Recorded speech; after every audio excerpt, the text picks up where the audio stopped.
আসসালামু আলাইকুম। আমি আজকে পটল দিয়ে চিংড়ি মাছ দিয়ে করবো ইনশাল্লাহ। পটলগুলো এইভাবে ছেড়ে রাখছি,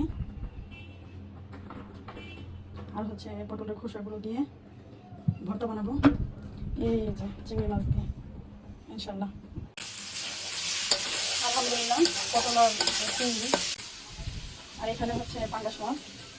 অনেকে পাঙ্গাস মাছ খায় না, আমরা খাই।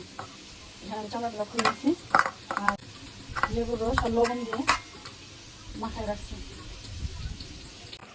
এখানে এই যে পটলের ভর্তাটা দিচ্ছি, আর পটলের খোসা আর কি, এটা হচ্ছে পেঁয়াজ রসুন অল্প লবণ আর ওই খোসাগুলো দিয়ে দিচ্ছি সিদ্ধ করার জন্য। তারপর একটু তেল দিয়ে ভেজে আমার আগে চিংড়ি মাছ দিয়ে দেবো।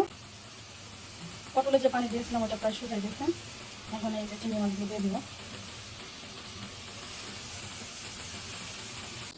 এখানে এই যে পটলের ভর্তা সব কিছু রেডি হয়ে গেছে।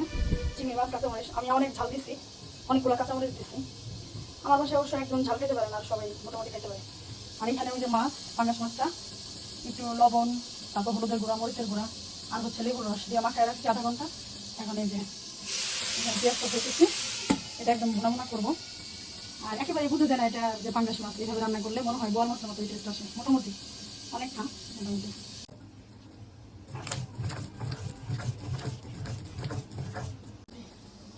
আলহামদুলিল্লাহ ভর্তা হয়ে গেছে।